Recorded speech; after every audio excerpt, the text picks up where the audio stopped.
Good afternoon, and welcome to the Sustainable Materials Management webinar series, a joint effort between the National Recycling Coalition and the Pennsylvania Recycling Market Center.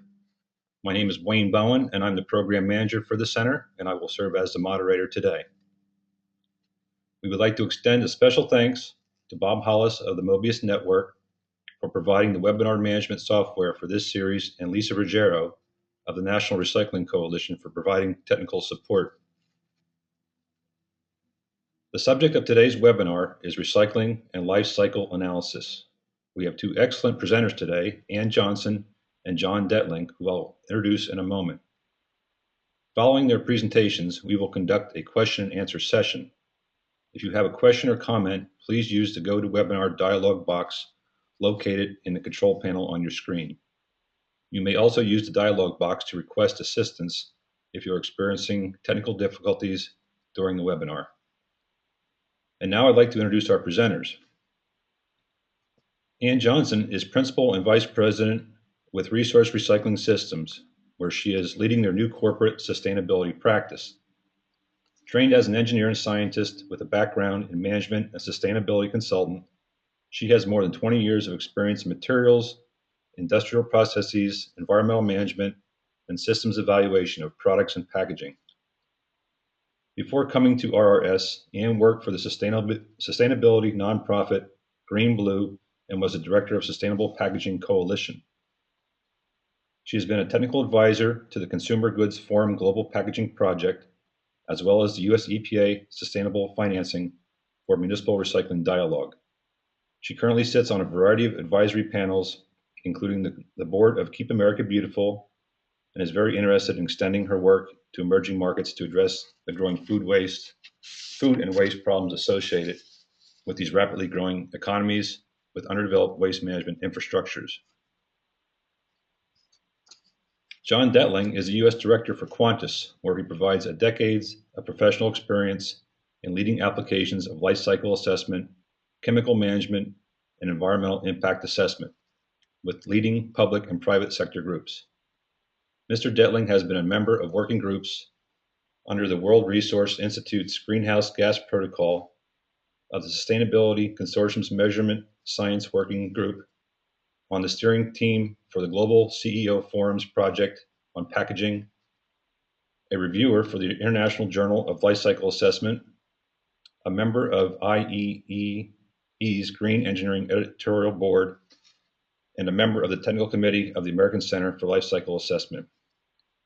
He has worked with a diverse range of leaders in public and private enterprise, including such organizations as the World Business Council for Sustainable Development, the Environmental Defense Fund, Pfizer, Steelcase, CalRecycle, Kraft Foods, Intel, and many others. He holds a master's degree from the University of Michigan in Environmental Health Sciences. Welcome, Ann and John, and I'll turn the program over to you. Wayne, thank you very much. I'm very pleased to be here and delighted to be presenting with John Detling. He's been a longtime colleague and quite an expert on LCA. John and I had talked about how we would, pursue this presentation for you all. I'm going to put in a quick plug for Resource Recycling Systems. We are a consultancy that has worked for over a decade working on both the design implementation of creating infrastructure for resource recovery systems.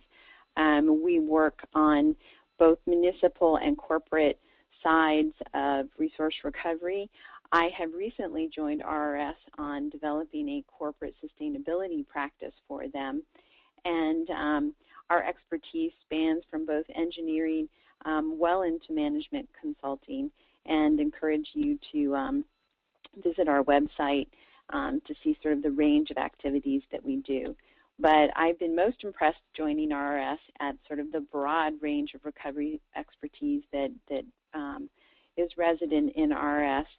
So with that, we're going to move on. John, are you there? I am. Can you hear me? Yep. Okay. maybe just a very quick introduction to Quantis. Quantis is a global team of consultants specializing in LCA. We work with a pretty wide range of clients, including in the private and public sector, and have teams both in North America and Europe.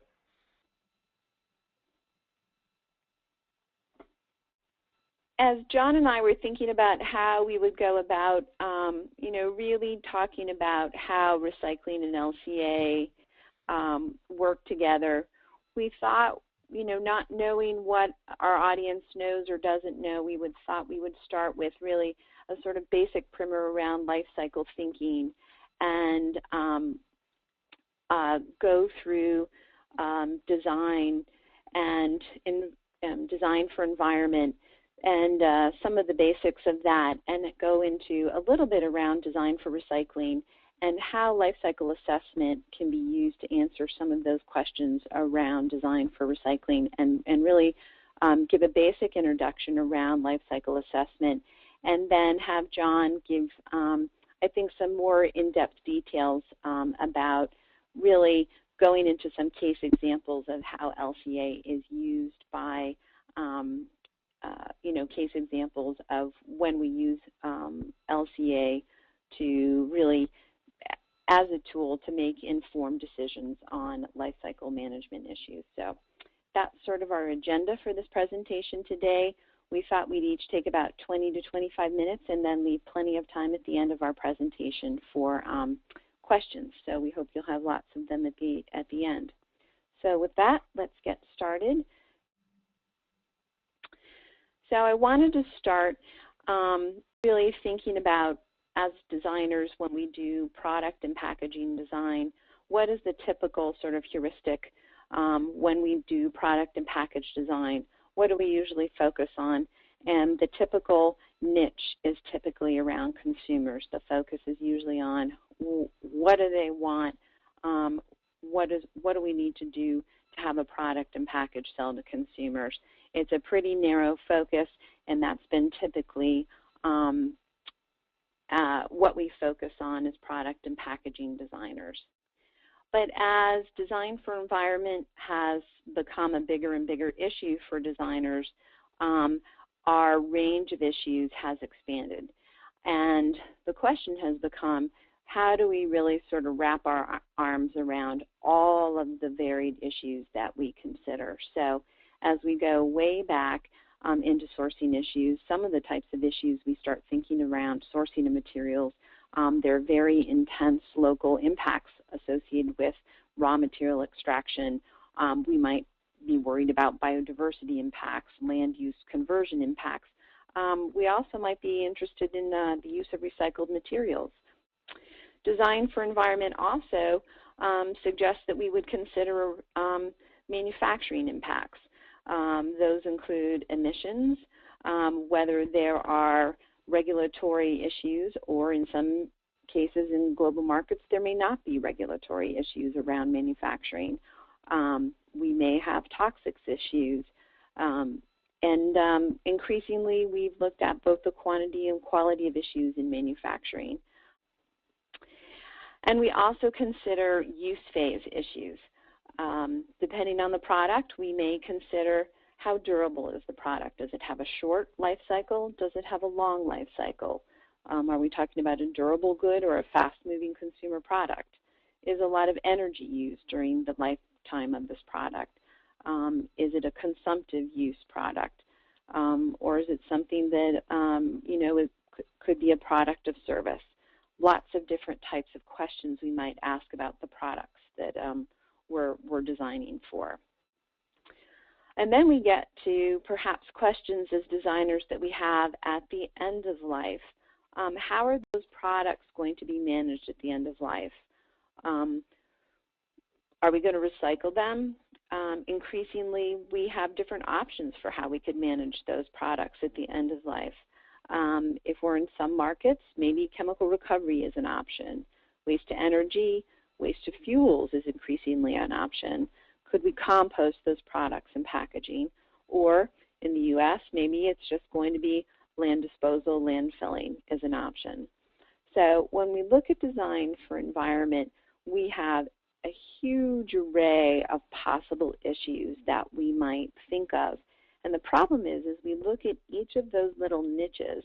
By looking at any one niche, we don't really get a very good holistic perspective of what's going on across that perspective. What we want to do is take a life cycle perspective of what is the entire perspective of that product and package that we want to design for. We want to be asking questions across that entire system and take a very holistic perspective of the life cycle of that product and package. And that's a pretty sort of overwhelming task, actually, when you think about it. And the first thing that we need to do as designers when we think about that is, what are our priorities? What are the first things that we want to say are most important to us? Are we going to design to minimize greenhouse gases across that life cycle? Are we going to design for specific end-of-life issues? And how do we know that we are going to be making the best decisions? What tools are out there that can help us know that we are making the best decisions?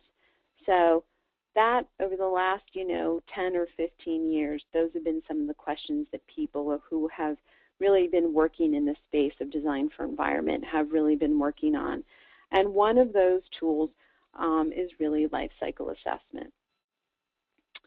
So as designers, we've really begun to take a much more holistic perspective of the design space and really begun to think, where is it where we have leverage? What is it that we can influence as designers? Because as designers, we don't have a lot of influence on some areas. For instance, in sourcing, we don't have a lot of influence to change the way people source raw materials, the way they extract, minerals from the ground or perhaps harvest wood. We can perhaps say that we want to make sure that there's a certification in place when we source wood or something, but we may not be able to influence certain things. Likewise, in manufacturing, we may not be able to change the way they smelt aluminum, but we can insist that there are environmental management practices in place. So our ability as designers is somewhat limited in being able to do certain things. What we do have a high degree of leverage to do as product and packaging designers is we can specify materials, we can determine what combinations of materials, we can help determine how efficiently materials are going to be used in a particular design, and we can also understand the system that we're designing for, and particularly if we're designing for end-of-life systems, we have a high degree of ability to design for those. So those are the types of areas where designers, I think, have a lot of latitude to influence those parts of the systems. So design for recycling, in my mind, is really a subset of design for environment. And it's when the design priority is really focused on a particular part of the system and a particular part of the end-of-life system, specifically the recycling part of recovery systems. And the first part of designing for recycling is understanding that recycling system you're designing for. And that recycling system can vary from region to region. Designing for recycling, for instance, in Europe could be quite different than designing for recycling in the United States. Our collection systems are different. Our bin systems are different. So you need to understand the system that you're designing for. You need to understand the material issues that you are designing for. When is PET, for instance, PET, and when is it not PET? That means understanding what are the best practices are defining those. A MRF may have best practices, and a reprocessor may have best practices, and those two may be different, in fact. So one needs to go and understand, you know, from those practitioners what they consider the best practices. As I think many of you who are local governments and state governments know, all recycling is local, and you need to understand what are the conditions in localities, and those localities can vary rather dramatically. And urban recycling is quite different than rural recycling. So somebody who's designing for recycling needs to know when they've come up against their 60-40 rule or their 75-25 rule or their 80-20.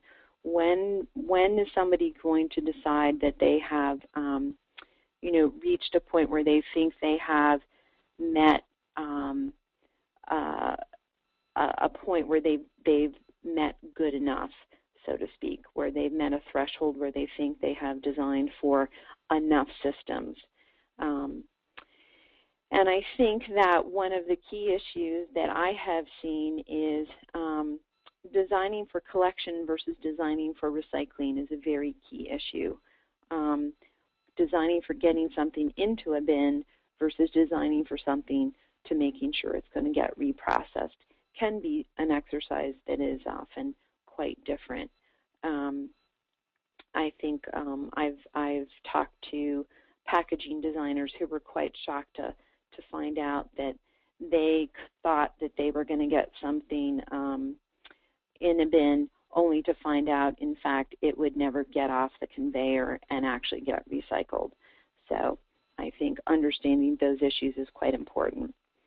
So those are just some very high-level points on designing for recycling. I know Green Blue and the SPC is working on a really nice design guideline for design for recycling. I'm looking forward to that document being released. But I think that one of the this is where we're going to segue into sort of the introduction of what is the role for life cycle assessment now, and helping to answer some of the questions around, you know, how can LCA answer questions around recycling and around material selection. So we're going to start to move into some of those. So at a very high level, one of the very first questions you need to know, and LCA almost, I think, more than any other science, is fraught with lots of jargon. So I'm going to try to not lay too much jargon on you, but one of the first things that you get exposed to in LCA is what are the boundaries of the system that you're going to study? Really of the problem that you're looking at. What are the boundaries of it? You have to draw a box around your problem. Most LCAs are considered a cradle-to-grave analysis. So you can see I've used sort of the analogy of the life cycle thinking from sourcing to end of life to show a cradle-to-grave analysis. But you can also do a much more limited LCA of what someone might call a gate-to-gate type of analysis, where you're looking at just a small part of a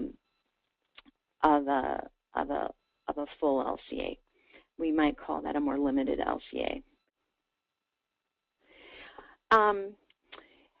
And the level at which we study LCAs is called a unit process.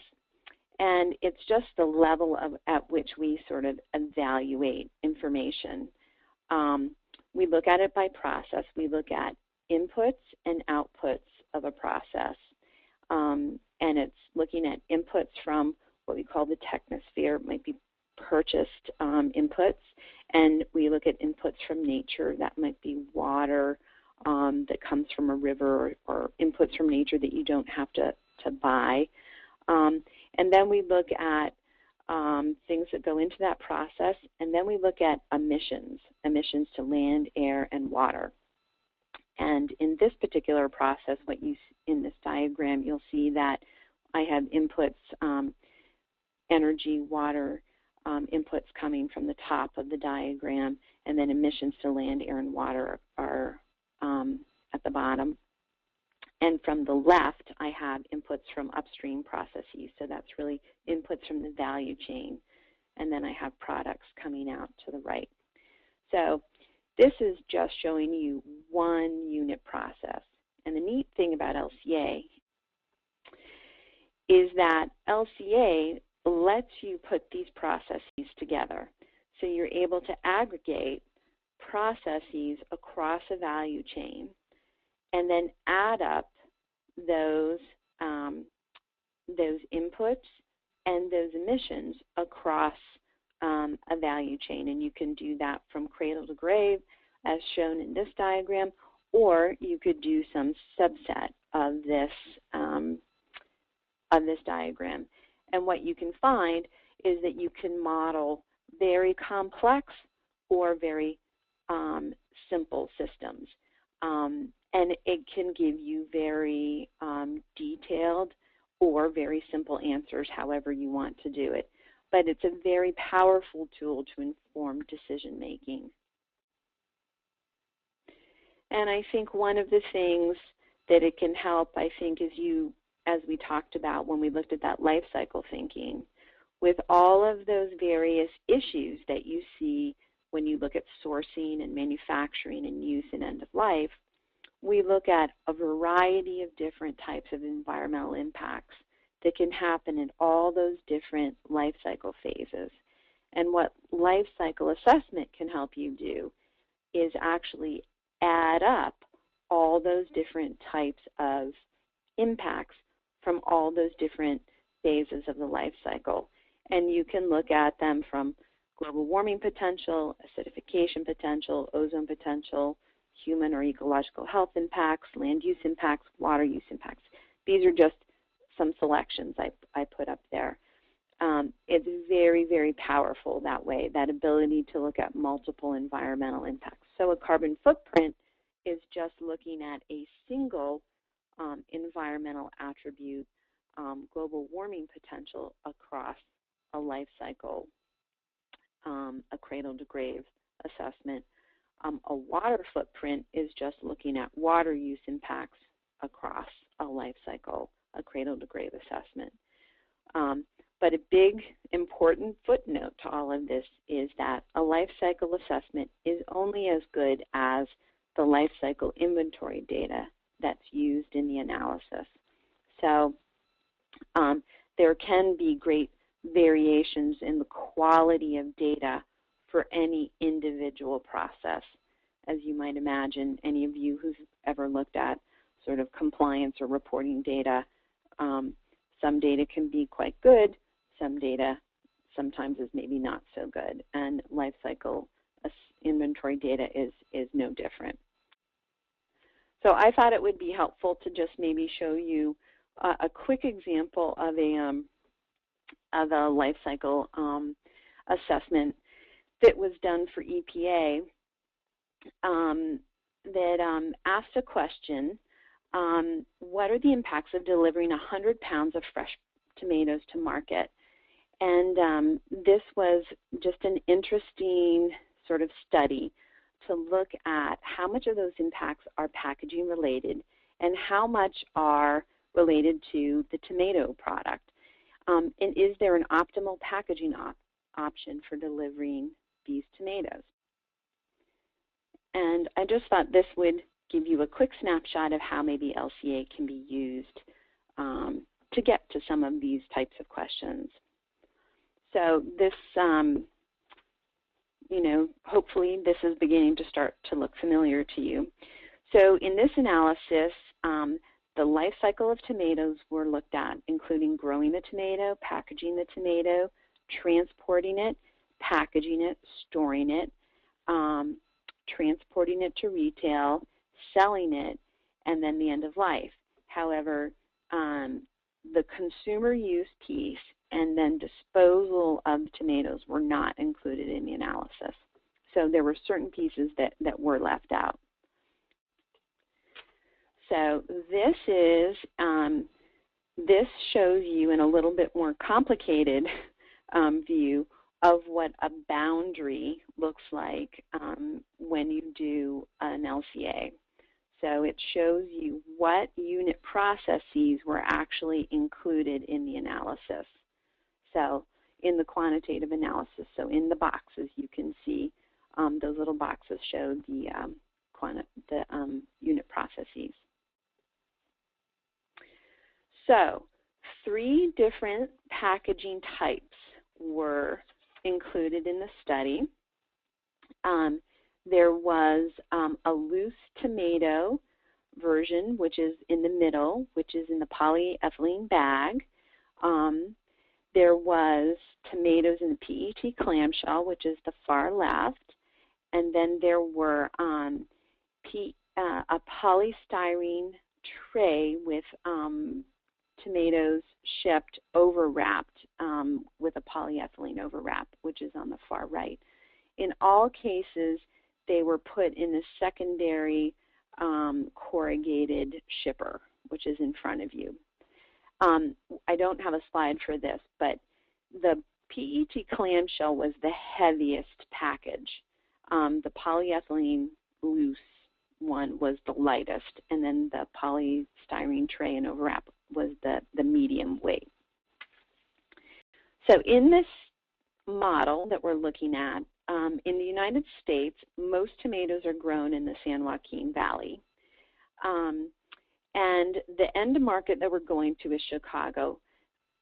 Wayne, can you click the down arrow once, and I think a line will show up. There you go. And they're being transported in a refrigerated truck, 2,155 miles to Chicago.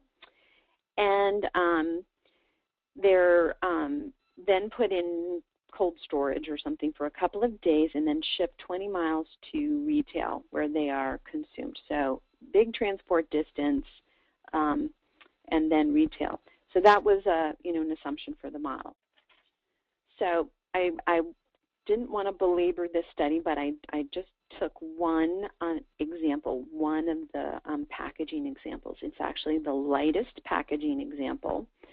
And I wanted to show you what the greenhouse gas emissions for the loose pack tomato example look like. So this is the greenhouse gas emissions for each phase of the life cycle. So growing tomatoes, packaging and manufacture, storage, transport, and the end of life. And you can see that each of the bars is sort of broken out by different things. And you can see by far the overwhelmingly most significant piece of the overall life cycle was transportation. And of that, tomatoes were 96%, and the packaging was 4%. The second most important was tomatoes. And you can see of that, I believe 47% was irrigation, 47% was fertilizer production application. The third most significant was packaging manufacture. And of that, you can see 74 was corrugated, 14% was a polyethylene bag, 12% was a polystyrene liner. So I just wanted to show you that because that was pretty stark, the contrast of the relative importance of that. And I think what that's telling you is the transport of those tomatoes was very impactful. They're very heavy. They have a lot of water on them, and shipping them 2,155 miles was, a big deal in this particular model.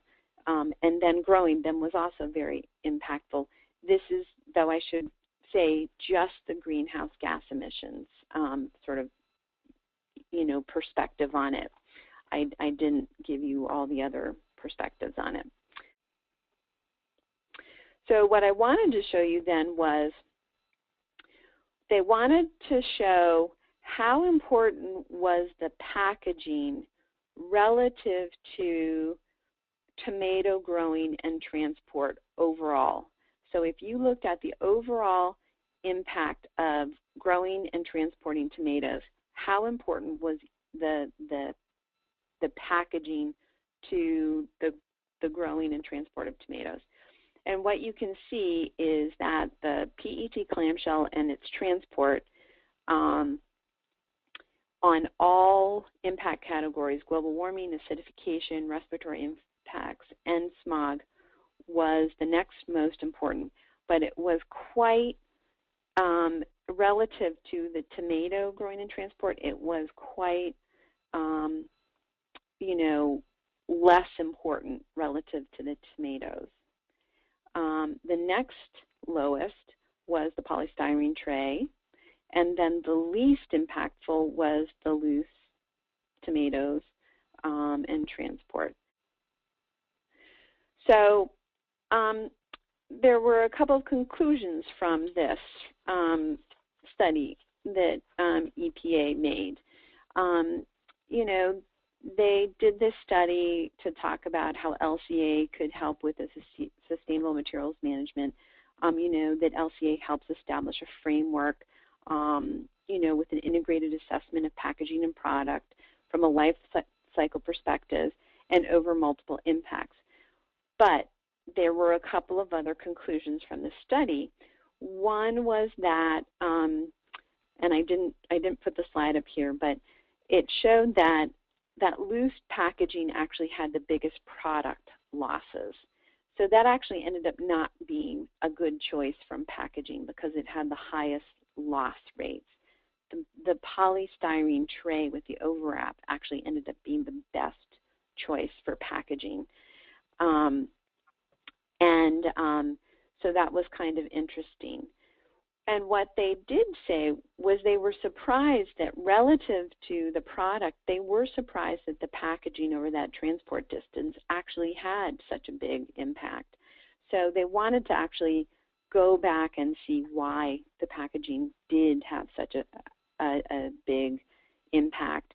It did show that transport was a very important indicator.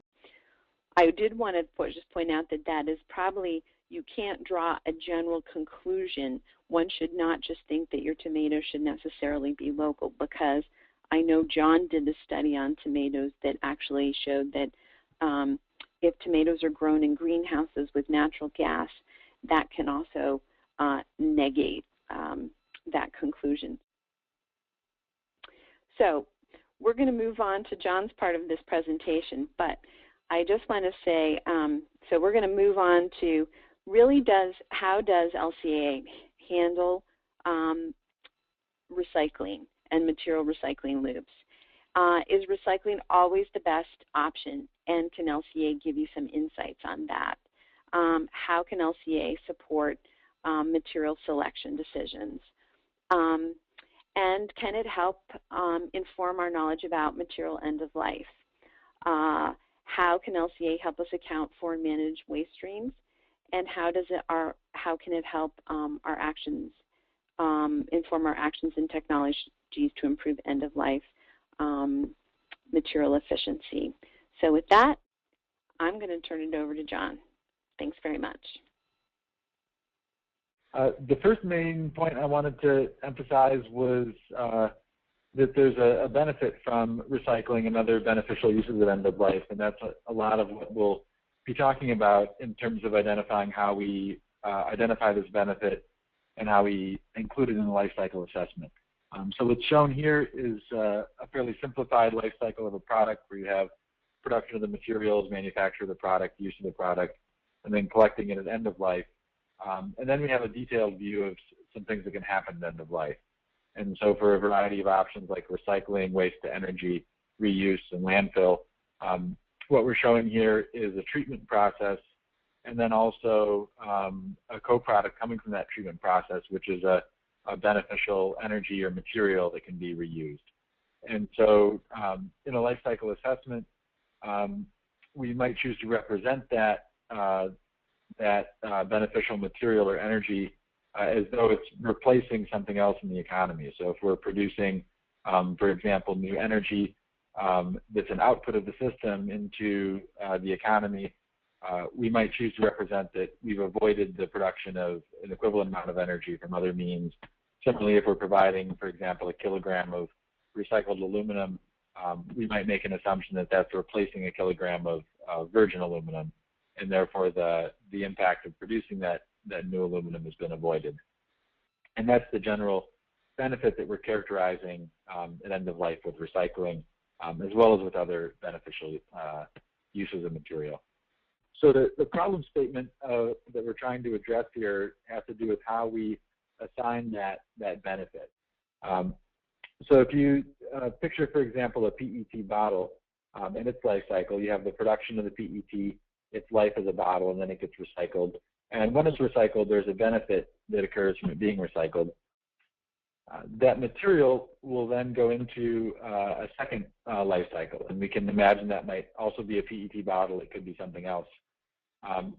But that second product uses the recycled material, and so it might also think that it should claim some kind of benefit from the use of the recycled material. And so you have that shared process of the recycling that's crossing these two different life times of the material, or product life that the material enters. And if both of them want that the benefit that occurs from the recycling, there's potentially a conflict or an inconsistency that can arise. The issue that arises is that we can't assign that benefit twice, and so we can't give 100% of the benefit of recycling to both of those systems. And if we do that in the way we represent a system, we're in danger of having some pretty large inconsistencies in our modeling. And so this is the fundamental problem with recycling that causes some difficulty for LCA, and there's a variety of different ways people attempt to solve this issue. And I wanted to spend a few minutes describing some of those to give a sense of what you might see as you're looking at different ways of modeling this or trying to interpret information from LCAs on recycling. So there's a variety of options that you could consider for how to address that problem. And there, in addition to these, there's others that have been attempted in different studies. But these are some of the ones that are more common. There's a potential to assign all the benefit at the end of product life. So in that case, it would be the bottle that is recycled that would be assigned the benefit of the recycling, and no benefit would go to the use of that recycled material. You could also potentially do the opposite, where you give all the benefit to the use of the recycled material and none to the act of recycling. You could potentially split that benefit in some arbitrary manner. One common choice is simply 50-50, and so you give 50% on each side of that divide. Another approach that's been used is to try to base the allocation of that benefit on the economics of the system, so that you're looking at the supply and demand and trying to assign the benefit based on what's driving the system or the limitation of the use of recycled material. Another potential option is you could divide the impact up among the number of lives that material might undergo. In the picture we have here, there's 2 lives. Potentially that material could be recycled again at the end of the second life, and there'd be a third life, and so you might divide it then by 3. And that's another option that can be explored and is used in some cases. An important question to try to consider when you're identifying which of these or any other method might be the way to approach this is what you're trying to achieve with the project. Is your goal to try to produce an even or what you might say a fair assessment of the impact? Are you trying to understand the effect of actions and looking at the consequences of different actions in the system? And that question of what are you trying to do with your study or your accounting system might be one of the things that influences which of these choices you ultimately look to implement. So very quickly to summarize those different options, if we have all of the benefit at the end of life, the rationale usually for applying that would be that it's approximating what we would get from the economic approach if it's a supply limited market. So if the market for recycled materials is limited by how much supply there is, it would make sense to incentivize the creation of new material, which would basically be giving the benefit to the system that's giving the recycled material. The benefit of doing that is that it's fairly simple to implement. In cases where you do have a supply limited market, it has a relatively good rationale for doing that. And many recycling markets are, in fact, supply limited, where the material that is generated does get used relatively easily, and there's not a lot of it accumulating. And so it's a reasonably defensible method. One of the potential drawbacks is that if you don't have that economic argument, it's a bit arbitrary, and there's not as solid a foundation for it. Another drawback is that it doesn't give any emphasis to the use of recycled materials. And so in some cases, people don't like this method because it tells you basically that there's no benefit to using recycled material. And in fact, believing that that's true is one of the reasons why people might advocate for this method. If you hit next, please, I think it'll highlight the next one. The opposite of that would be to assign all the benefit at the beginning of life. If you are in the case where you have a demand-limited market, this would make sense to do. The most common reason this is applied is because the way most life cycle assessment databases are set up choose this method by default because it provides a fairly clean break between one system and another. It's often referred to as the cutoff method because it divides the systems fairly straightforwardly. The benefit of this approach is that it does give a strong emphasis to the use of recycled material.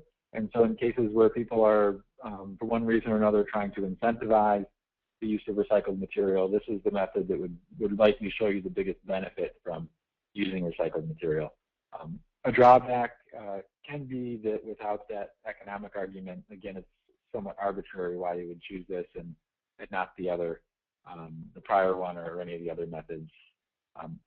You could hit next, Lisa. Another option that I mentioned before would be to just split the benefit in half and send 50% to each of the two systems in question. Oftentimes the rationale cited for this is that it seems fair. It's kind of a political solution. It's aesthetically pleasing in that you have half on one side and half on the other, and people tend to find balance to be a nice thing.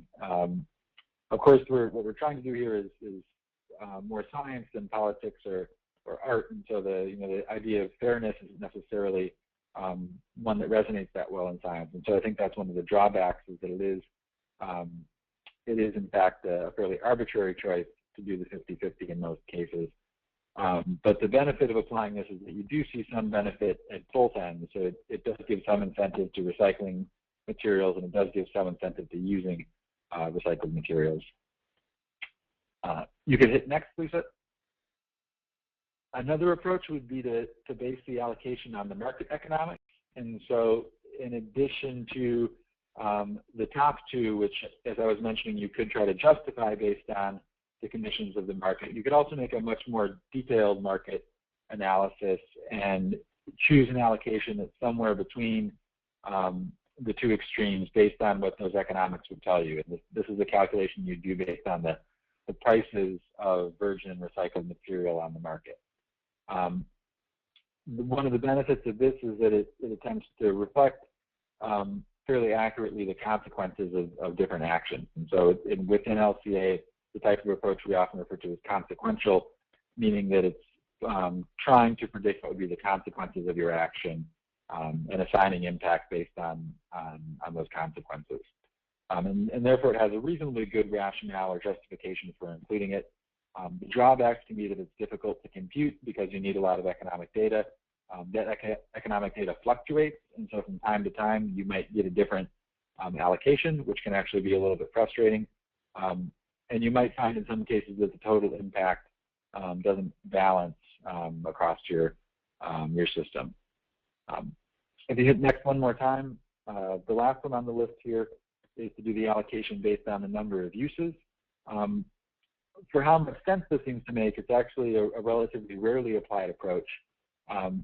The rationale behind it is that you're dividing the impact of managing and producing a material evenly over the different lives it undergoes. So if you could predict that a material would enter 4 product systems before ultimately being landfilled, you can divide the impact of producing it in 4 and assign a 4th to each item. The benefit is that there's a fairly good rationale for doing that. It's fairly consistent.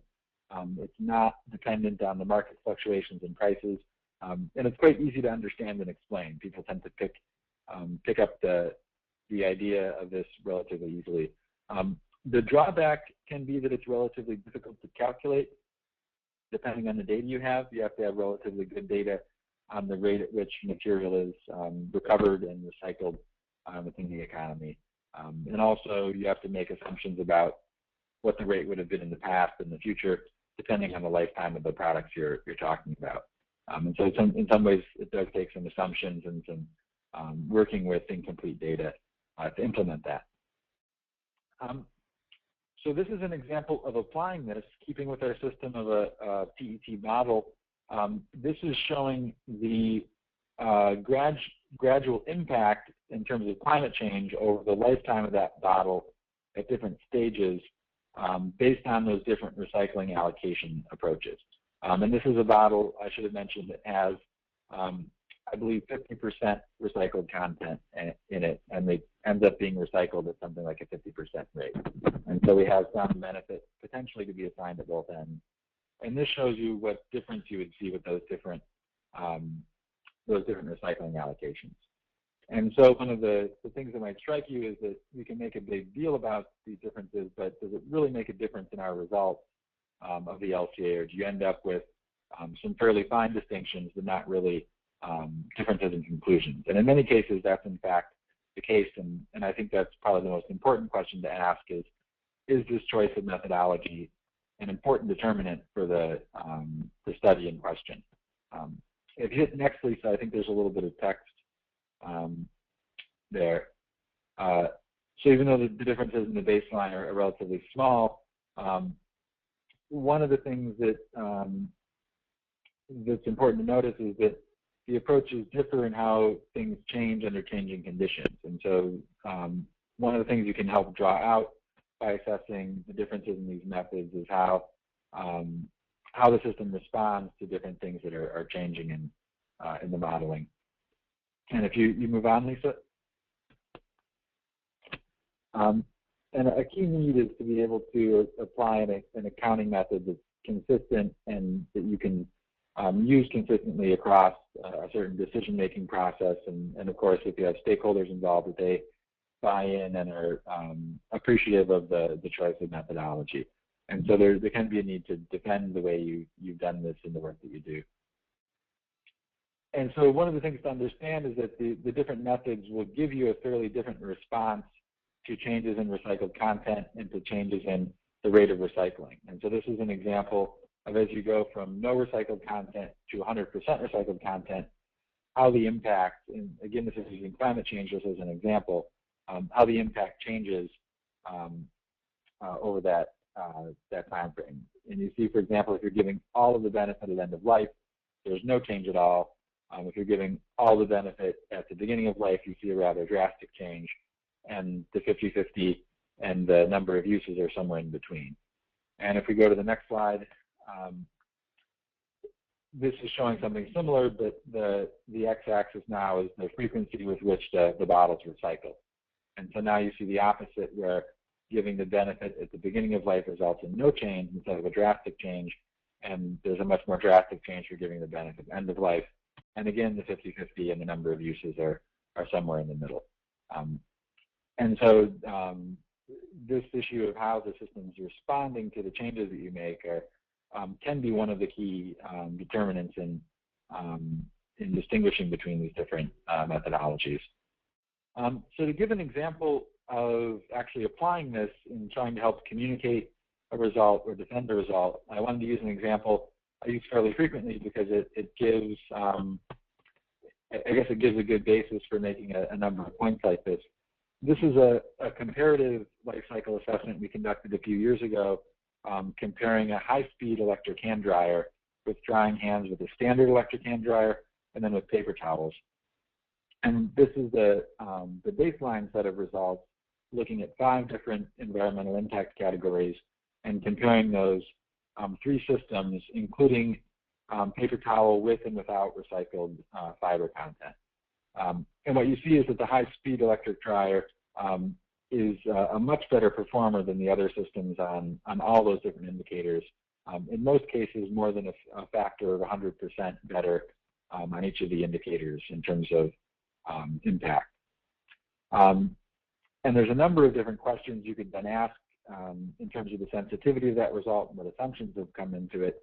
One of them might be, how have you handled this question of recycled content? And so if we go to the following slide, we show a sensitivity test where we've applied 3 different approaches for doing this this allocation, including giving all the benefit at end of life, all the benefit at the beginning of life, or splitting it in half. And so you're testing the extremes and then also showing the midpoint. And then you see within each of those also varying the recycled content between 0% and 100%. And what we find is that if you're comparing with the standard electric dryer, which is one of the things that I think makes this example quite interesting, is that you do actually see an importance of this issue. If you were trying to make a comparative assessment between the standard electric dryer and the paper towel, how you handle this recycling allocation might in fact change your assessment of that. I think in all of these cases, you might decide that the difference is too close to really make a strong comparison between the two. But certainly it is in the range where that's going to affect your outcome and your conclusion of the study. Whereas in comparison to the high-speed electric dryer, it doesn't really matter how you do the recycling allocation. You still have a fairly definitive advantage from that system versus the paper towel system. And so in that case, you could fairly clearly state that how you handle this recycling allocation is not a very important question to ask in terms of that system. And I think that's one of the benefits of being able to go through these scenarios is you can potentially dismiss questions like this as not being relevant or not being important in determining the outcomes of your study. There's a handful of other questions I thought would be interesting to point out with regard to recycling, just as ways of helping people think a little bit about this issue and how we represent it. One of the questions I think that's worth asking, and again, we're using PET bottles here as just an example, but the same would apply for other materials, is to ask what's the benefit of recycling PET. We assume that the benefit is essentially equal and opposite the impact of producing virgin PET, with the idea that PET is replacing new PET. But it is worth asking the question of what do the recycled bottles replace? Are we actually replacing PET? And so in this case, we can go to an industry association, NAPCOR, which collects data on what happens to recycled PET and look at what things are made out of it. And some of the more prominent uses are fibers, which are used in things like carpets and other fabrics. Those, for example, are generally replacing PET in addition to some other plastics. It's used in sheets and film, where virgin PET might also be used. There are some engineered uses for things like park benches. That's something where you might be replacing wood or metal as opposed to PET. There's also relatively high use and a growing use in food and beverage packaging, as well as some non-food bottles. And that's the case where you likely are replacing PET. Potentially some other beverage packaging like HDPE might be the replacement there. And so if you hit the next button, Lisa, conclusions we can draw from that are that in most cases it does look like recycled PET is replacing virgin PET, or there's at least a high likelihood that it would be. And so it would seem like if we're not using the recycled PET, even in a bottle-to-bottle type of application, it's very likely still replacing virgin PET. And so that assumption seems to be valid. But you might find from some of that market data or data on specific uses of the PET where it may not be justifiable to assume that you're necessarily replacing one-for-one the virgin product. And so it is worth doing a little bit of that research to try to justify that assumption. Another interesting question to ask is it advisable to make new bottles with the PET? And again, this could apply to a variety of different materials. And you hear oftentimes terms like upcycling or cradle to cradle as things that people generally use to express the idea that if we can continue to recycle something back to its existing use, or maybe even better, and the idea of upcycling is if we can rank uses would be to move it to a higher use. That's necessarily a better thing. And I think there's reason to question that as well. Not that it's necessarily wrong, but that it's at least worth investigating. And so if we think of a comparison of taking a PET bottle and making a new food grade bottle with it versus using that to make carpet, and we plot those systems out, what we find is that in either case, we're going to want to supply the economy with a new drinking bottle and with carpet. And so to do that, we'll need two inputs of virgin PET, one recycling process to take place with the recycled PET. And from that, we can end up with two uses of the bottle and one use of the carpet. The only difference in those two processes is that we very likely need a different process to get to the food grade PET. And that might well be a recycling process that uses more energy than to develop a lower grade recycled polymer, which could be used in carpet.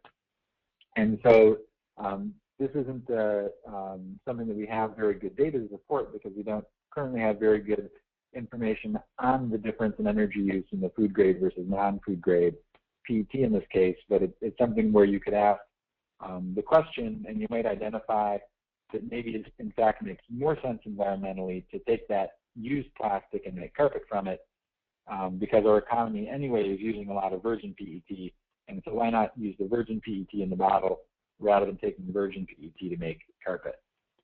So again, just a question that might be worth asking and have relevance to other systems. This one gives an example of how you might then use some of this recycling information to select different materials, going back to echoing some of Anne's thoughts about product design and material selection.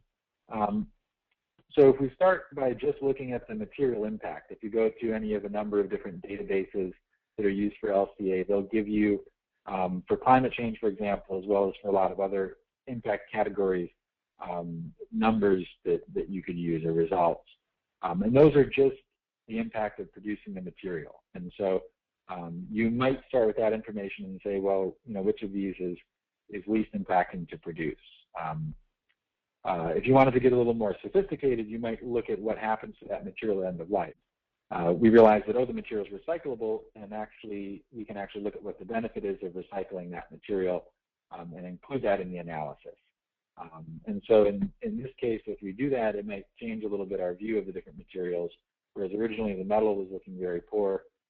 It now might be looking a bit better if we take off that impact based on the recycling of the material.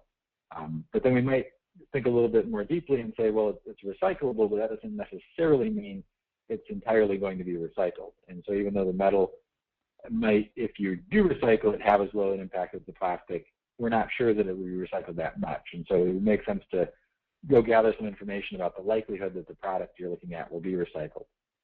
So we might want to go find some rates of recycling for different materials. And with all of that, we could do a quick computation and figure out what would be the total impact on average of using those different materials in that application. And so in this case, we might imagine maybe it's in a beverage container we were just thinking about, and we're asking the question of, is it better to use the plastic, the glass, or maybe an aluminum? These are all just fictitious numbers to avoid any kind of controversy. But the idea here is that what this, the conclusion you might draw here is that it might in fact make more sense to use the more intensive metal material because you're getting a high recycling rate from that system that justifies having a higher impact of producing the material. And so if we think through all those different steps in the system, we can bring that recycling information into our material selection and think a little bit more carefully about it. And it might be worth thinking about the question of what if instead of a beverage container, that's the base of a paintbrush we're talking about. And so I'm going to assume that in many cases, paintbrushes aren't recycled, they're thrown in the trash. And so we're probably looking at more or less just that top line in making that selection. And so if all else is equal, we're not worried about aesthetics or function or anything else. We just need a material to make that paintbrush handle from. It might make sense to go with one of the plastics in that case rather than the metal. And so it's important to consider what product are you designing and what's likely to happen to it when you're thinking about material selection. It's also important to remember, and Anne pointed this out a few times, that the environment's much more complicated than a single scale. And so this is obviously a very oversimplified approach with just one set of numbers, but oftentimes, or always in LCA, we have a variety of different impacts to consider, and oftentimes those don't lead you necessarily to the same conclusion. Just one example to mention very briefly is that of paper recycling. Many people may frequently hear it said that there actually is not much benefit to recycling paper, and that's actually a conclusion that's frequently reached using life cycle assessment, where and a number of different databases and assessments are fairly consistent on this, that you often use as much energy in generating recycled paper products as you do in generating virgin paper products, depending on the product and the process, of course. But because of that, your climate change impact and your energy use impact for recycled paper products can be nearly as bad and sometimes worse than the virgin product. But oftentimes people who are discussing that result are really focusing only on energy or only on climate change, and they're not looking at a broad range of indicators. And if you look at the environment in a bit more complexity and think about things like land use and biodiversity and water use and several other impact categories, the recycled paper actually looks fairly good in those impact categories because you are saving trees, you're using less land, you're using less water in the pulping of the virgin material, and so many of these other indicators can look quite favorable. And so it's important to think about of the environment in that way, where we have a lot of different issue areas to pay attention to. I think I've got just one more slide, and I always like to give people a chart that's so big you can't read the text on it. This is my attempt to do that. What this is showing is just an example of a project we had done a few years ago where we were looking at handling materials at end of life, and I wanted to use it as an example of how you could pull together this information to help manage and understand what's going on in a fairly complicated material chain. This is looking at the end-of-life disposal of all the materials in a building and what would be the benefit of trying to recover and find beneficial uses of those materials. So in this case, you can scan down the list and identify a few things like wire and steel products and the glass wool and the wood siding, where there's a reasonably high benefit to be obtained in many of the indicators from that material, whereas for other materials there's not as much benefit. And so this information might be something you could use, for example, to set up a material recovery program. You could also use this type of information to be accounting over time the amount of benefit achieved by efforts to recover and recycle different materials.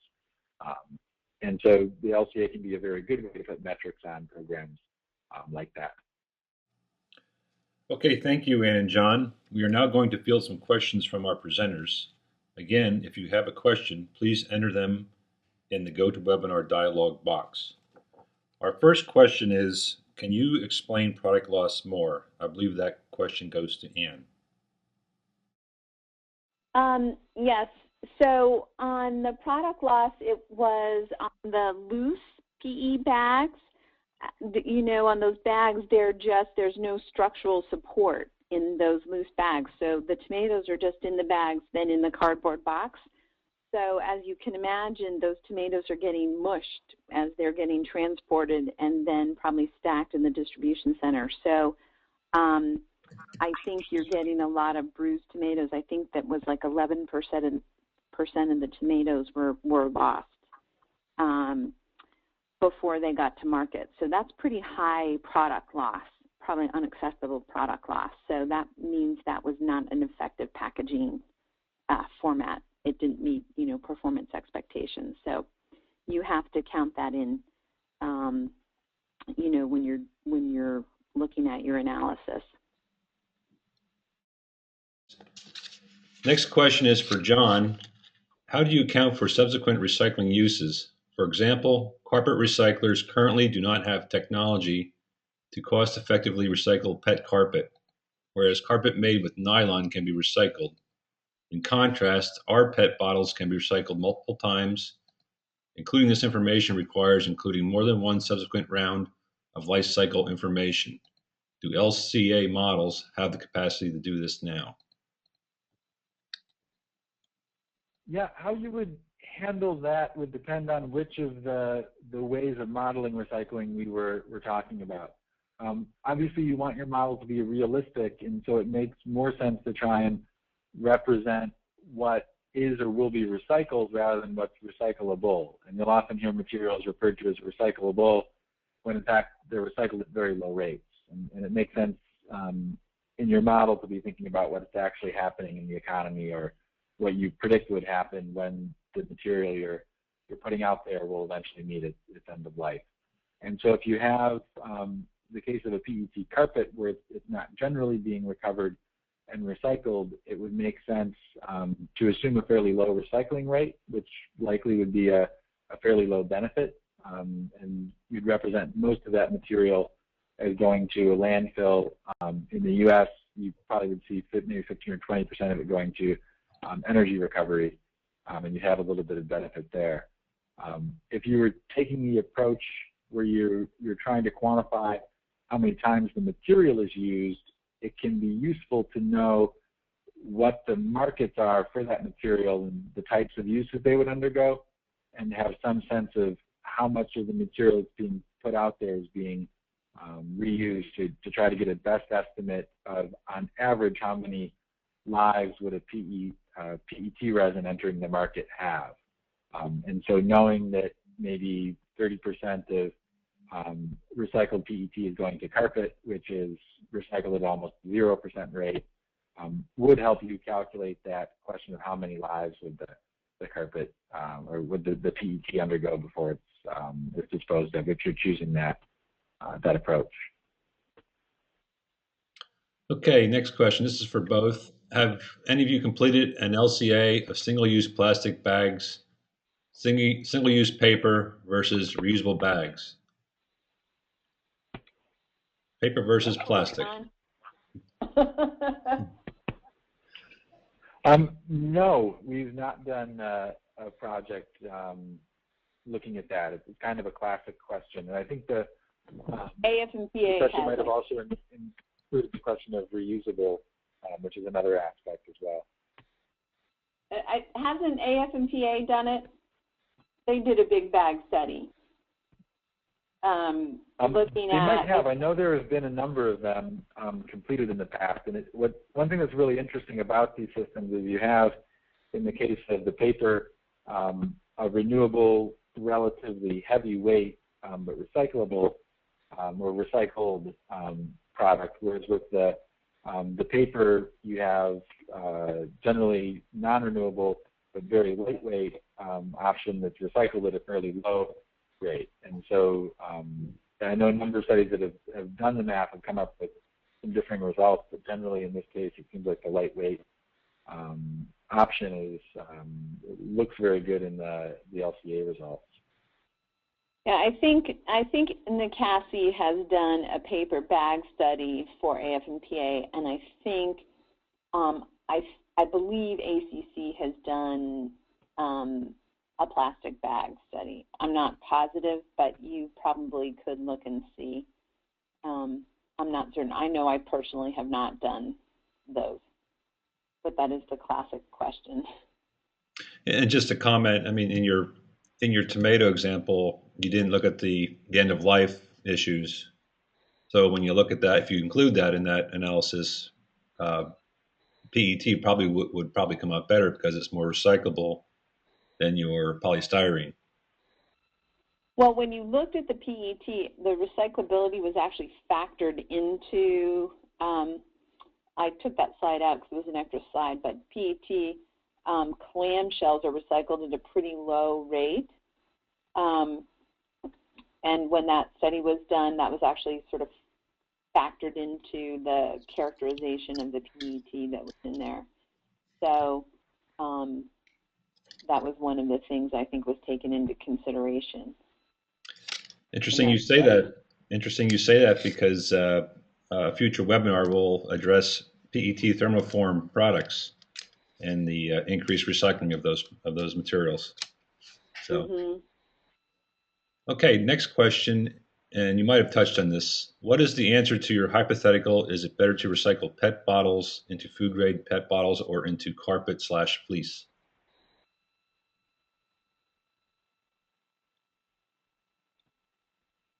Could you repeat the question? What is the answer to your hypothetical? Is it better to recycle PET bottles into food grade PET bottles or into carpet or fleece? This is also one that we've not put enough work behind in order to give a definitive answer.